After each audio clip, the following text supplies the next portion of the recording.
nuestro navegador, primero que todo vamos a ir a la página web del producto, que es lotka.net. Aquí entonces vamos a irnos en el menú, dice csla.net. Aquí tenemos la opción para escoger entre los tres frameworks actuales. Está para Windows, para Silverlight y para Windows CE.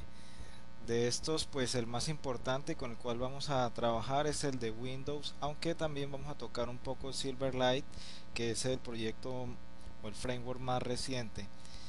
Vamos a irnos entonces por CSLA for Windows. Aquí nos dirigimos al link de descarga download.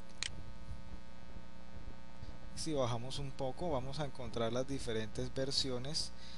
En este caso vamos a escoger la última, que es la 3.6. Vamos a trabajar con C#. Ahí entonces tenemos los vínculos con los cuales podemos hacer la descarga del código fuente del framework, las pruebas unitarias en test, samples, los ejemplos que esta vez se encuentran independientes del framework, y podemos ver también un detalle de lo que ha cambiado, las mejoras y actualizaciones en el producto, en el changelog. Bueno, podemos hacer la descarga. Yo previamente ya los he bajado, por eso ahora simplemente los voy a copiar, pero también si queremos podemos aprovechar para hacer la descarga de la versión del framework para Silverlight. Ahí también tiene entonces su descarga, download, y siguiendo una estructura similar en los links de descarga podemos encontrar que está el framework como tal, las pruebas, los ejemplos y el log de cambios. Bueno, como decía previamente, ya hice la descarga. Aquí tengo los 6 archivos, entonces podemos copiarlos en una carpeta que tengamos preparada para ello. En este caso pues tengo unas carpetas para cada release. Bueno, entonces tenemos estos primeros, como vemos incluyen la palabra light en su nombre, son los archivos de la versión para Silverlight, y los demás pues son la versión, digamos, estándar de csla.net para Windows. Entonces lo primero que vamos a hacer es crear dos subcarpetas. La primera la vamos a llamar source, y aquí vamos a almacenar los fuentes, y por otro lado vamos a colocar una carpeta samples. Ya vamos a coger, este es el framework si esos son los dos archivos del framework y las pruebas para la versión de Silverlight, lo enviamos a la carpeta source. Igual hacemos entonces con el framework y las pruebas para Windows.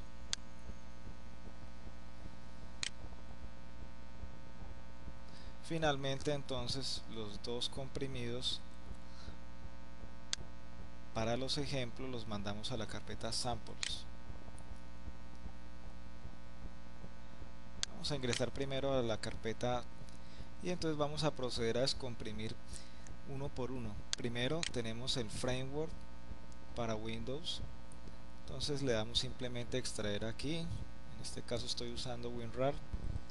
Bien, y dado que vamos a descomprimir varios archivos aquí mismo, y estos tienen también un archivo readme.txt cada uno, entonces vamos a renombrarlo para no perderlo, que no se nos vaya a sobreescribir después.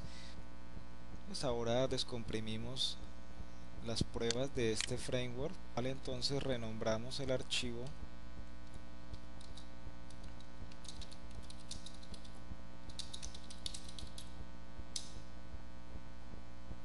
continuamos entonces esta vez con el framework para Silverlight.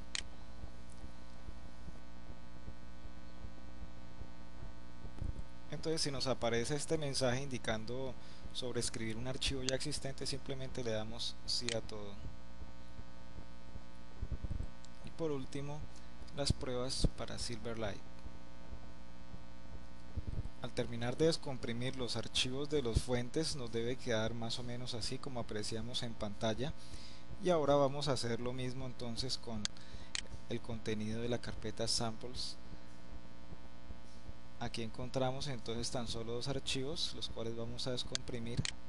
Primero entonces los ejemplos para csla.net para Windows.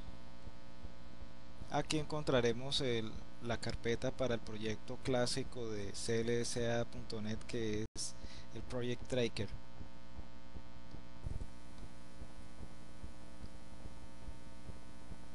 Bien, ya tenemos entonces también nuestros ejemplos.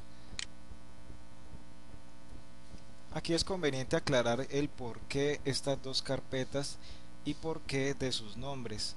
Bueno, es apropiado de que lo hagamos así porque algunos de sus proyectos y soluciones que se encuentran en estas subcarpetas pues hacen referencia a una estructura de directorios que como carpetas principales deben tener esos nombres, source y samples. Entonces, si no lo hacemos así, es probable que a nuestros proyectos y soluciones pues no nos vayan a abrir correctamente y tendremos que hacer cantidad de cosas para poder hacer referencia a ellos correctamente.